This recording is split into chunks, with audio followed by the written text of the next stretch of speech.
Hello my dear students, welcome करता हूं मैं भारत पंचाली और केमिस्ट्री गुरुजी अगेन आप सबका एक बहुत ही ज्यादा इंपॉर्टेंट वीडियो में। तो आज की वीडियो में हम लोग बात करने वाले हैं हाउ टू स्टार्ट क्लास 12।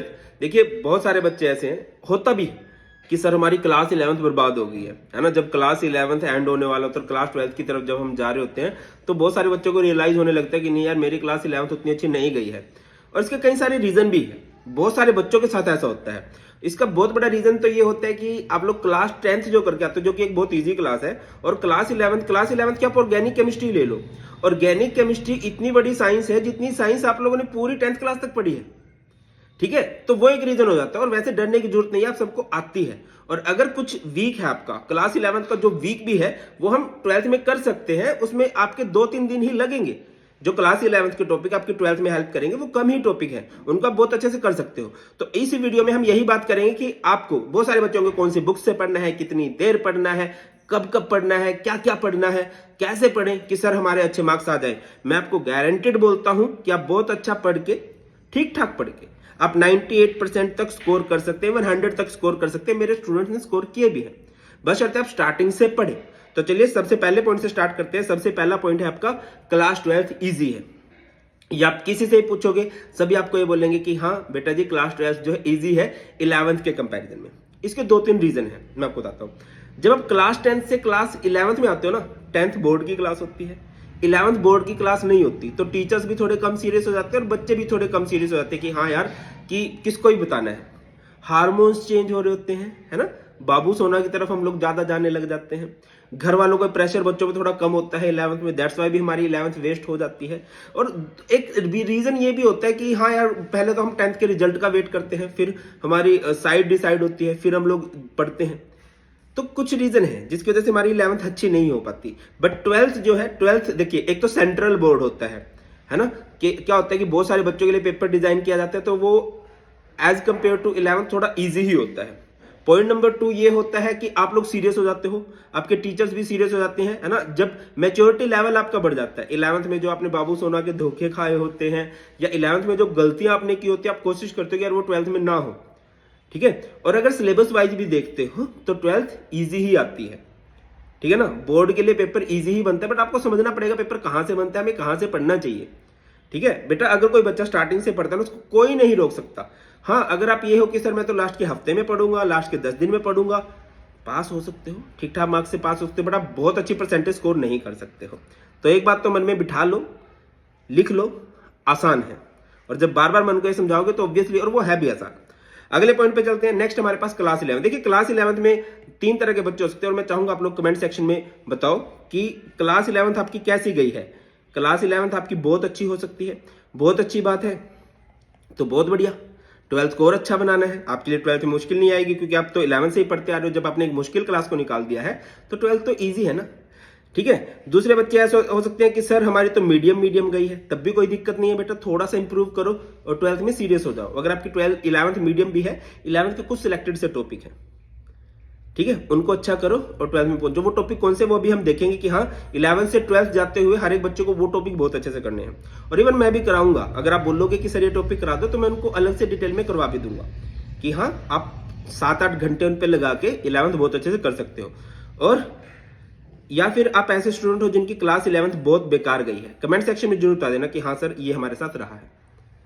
ठीक है। अब जो बहुत अच्छी गई है बेटा, आप जाओ 12th में पढ़ो, स्टार्टिंग से बहुत अच्छे से काम करना है। जिनकी मीडियम है या फिर बहुत बेकार है, उनको मैं बोलना चाहूंगा कि क्लास 11th के कुछ टॉपिक हैं जो आपके लगभग चैप्टर्स में आपको दिखाई भी देंगे। लाइक मोल कंसेप्ट आपको सॉल्यूशन में दिखाई देगा। इलेक्ट्रॉनिक कन्फिग्रेशन, पीरियोडिक टेबल के ट्रेंड्स के बिना आप इनऑर्गेनिक केमिस्ट्री नहीं कर सकते हो। केमिकल बॉन्डिंग, एसिड बेस के कंसेप्ट, ये बहुत जगह आपको देखने को मिलते हैं। ली चैटलियर प्रिंसिपल, पीएच वाला कंसेप्ट, ऑक्सीडेशन नंबर, है ना। और इसके अलावा ऑर्गेनिक में आपको पर्सनली रिकमेंड करूंगा कि बेसिक ऑफ ऑर्गेनिक बहुत डिटेल में पढ़ो। मैंने 4-5 घंटे का वन शॉट भी बना रखा है, तो आपकी 12th की ऑर्गेनिक बहुत ईजी हो जाएगी। ठीक है। अब 12th में देखो यार, 12th में आपके 10 चैप्टर है। अब तो एनसीईआरटी भी रिवाइज की जा चुकी है, आप लोगों ने बढ़िया सी एनसीईआरटी की बुक लेनी है।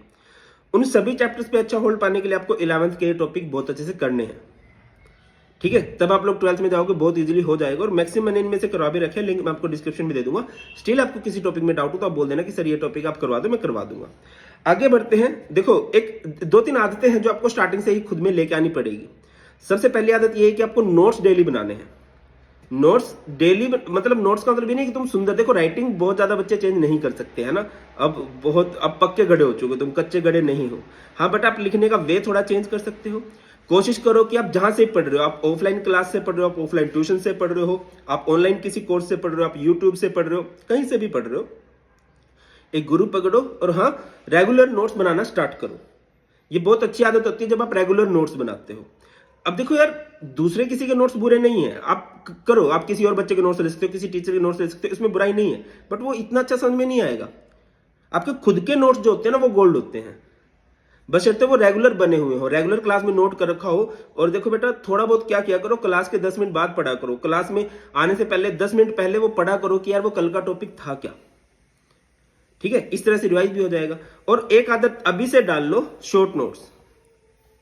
ठीक है ना, शॉर्ट नोट्स। शॉर्ट नोट्स क्या होता है कि लाइक आपने क्लास के नोट्स बनाए, फिर आप उसके बाद उसकी प्रीवियस ईयर क्वेश्चन, उसके एनसीईआरटी क्वेश्चन, या फिर कुछ जगह ना टीचर्स बोलते हैं, क्लास टीचर बोलते हैं। देखिए बेटा, आपके क्लास टीचर भी एक्सपीरियंस्ड है, उन्हें पता है कि हाँ टीचर्स बोलते हैं ये इंपॉर्टेंट है, इसके आने के चांसेस बहुत ज्यादा है, तो उस टॉपिक को लिख लिया करो। और ना मैक्सिमम ऐसा होता है कि किसी टॉपिक की जानना 2-3 लाइन में होती है। ठीक है, जैसे मैं एक एग्जांपल देता हूं कि ना डी ब्लॉक के एलिमेंट्स कलर्ड होते हैं। वो कलर्ड के होते हैं अनपेयर्ड इलेक्ट्रॉन, सिंगल इलेक्ट्रॉन। जो सिंगल होते हैं ना, उनकी जिंदगी रंगीन होती है ना। और जो कपल होते हैं ना, जो सिंगल होते हैं, उनकी जिंदगी रंगीन होती है। और जो पेयर्ड होते हैं लाइक मी, उनकी जिंदगी जो होती है कलरलेस होती है, रंगहीन होती है। ऐसे शॉर्ट नोट्स बनाओ कि हाँ यार इसका ये है। और वो कब, जब आप रिवीजन कर रहे होंगे। तो डिटेल नोट्स बनाओ क्लास के साथ जहां से पढ़ रहे हो, और शॉर्ट नोट्स बनाओ जब आप उसकी रिवीजन कर रहे हो। कोशिश किया करो हर एक चैप्टर को 1-2 पेज में कवर करने की, सो दैट कि कभी भी आप उसको पढ़ो एकदम से चैप्टर सारे का सारा याद आपको हो जाए। तीसरी आदत आप लोगों ने क्या, बेटा जी सिलेबस का प्रिंट आउट निकलवा लो। अभी सीबीएसई का नहीं आया है, बट बहुत ज्यादा चांस है कि बेटा जो पिछले साल का सिलेबस था वही सिलेबस इस साल रहेगा। सीबीएसई हर साल तो सिलेबस चेंज करने से गया। एनसीईआरटी की बुक चेंज हो चुकी है, प्लीज कोशिश करना कि एनसीईआरटी की नई बुक मंगवाओ और प्रीवियस ईयर क्वेश्चन भी ले लो, क्योंकि बेटा बोर्ड में प्रीवियस ईयर क्वेश्चन की इंपॉर्टेंस बहुत ज्यादा बढ़ती है। देखिए बहुत बार तो ऐसा हो जाता है कि डिट्टो प्रीवियस ईयर क्वेश्चन उठ के आ जाते हैं। एनसीईआरटी की टेक्स्ट बुक को बहुत अच्छे से पढ़ना है। आप लोगों ने स्टार्टिंग से ही पढ़ने की आदत डालनी है, थोड़ी सी सेल्फ स्टडी की आदत डाल लो।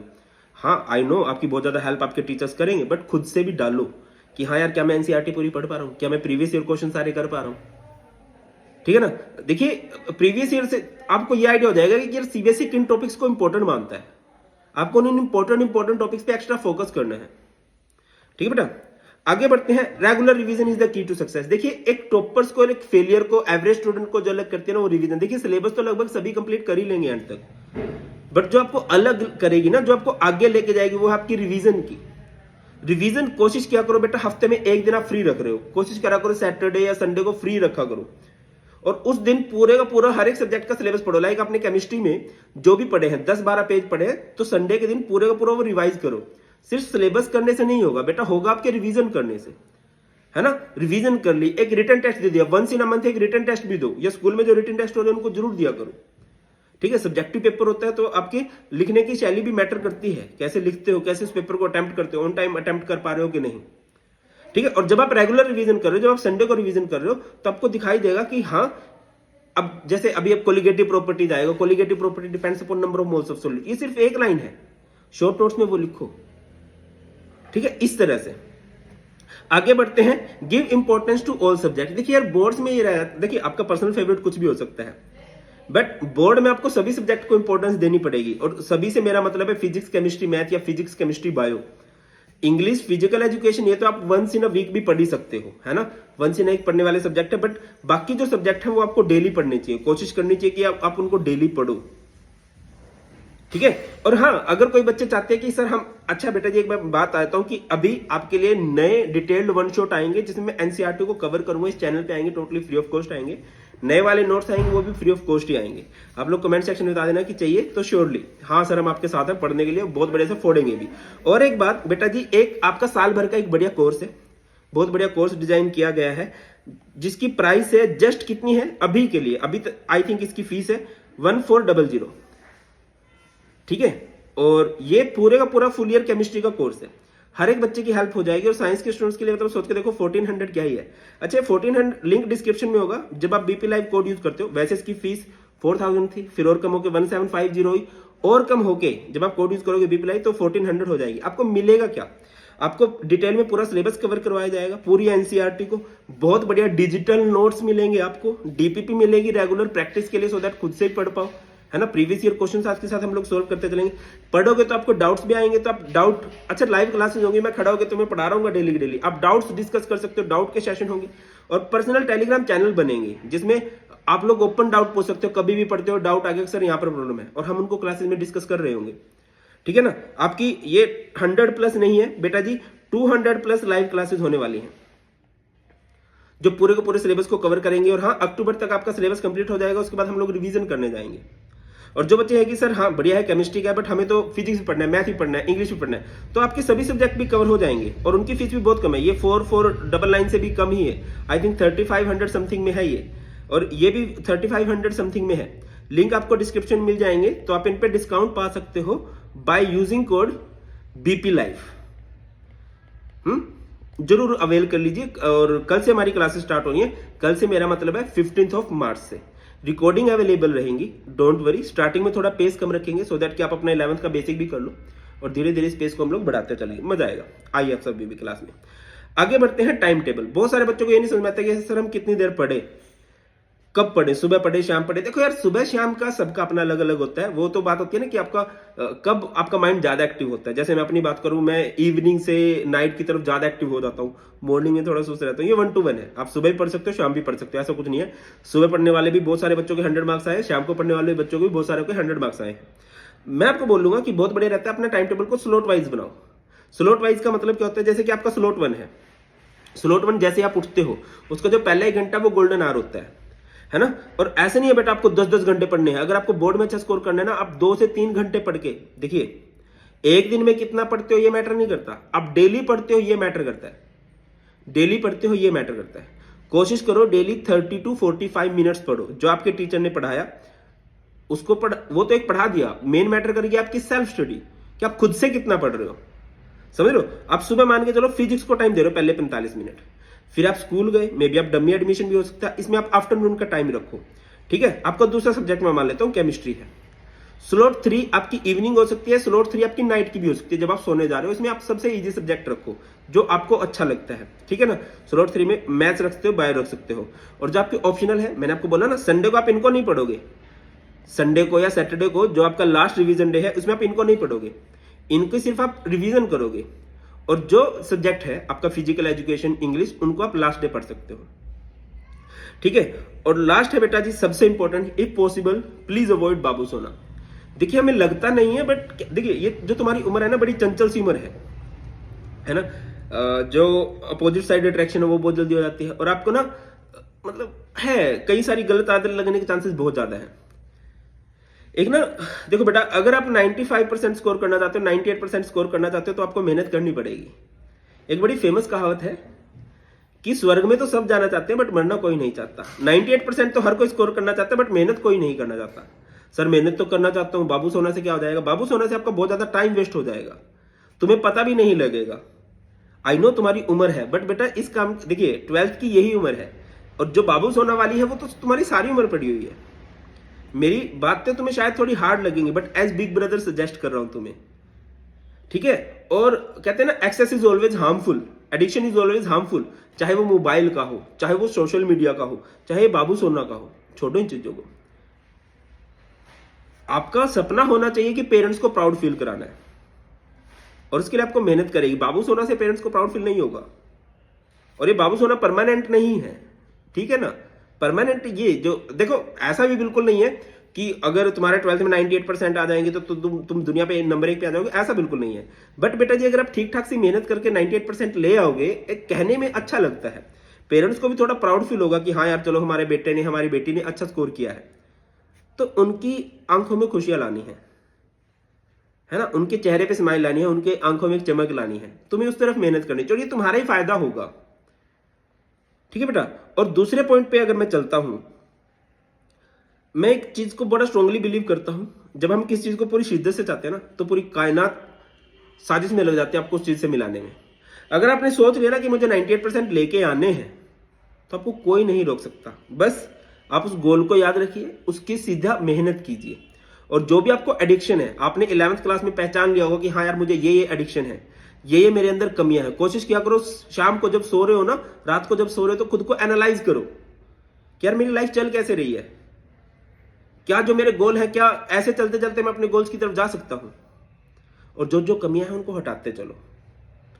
और कोई है या नहीं है मुझे नहीं पता, बट मैं तुम्हारे साथ हूं। कुछ भी किसी भी टॉपिक में प्रॉब्लम आ रही है, आप लोग कमेंट सेक्शन में बता देना, श्योरली मैं उससे रिलेटेड वीडियो बना दूंगा।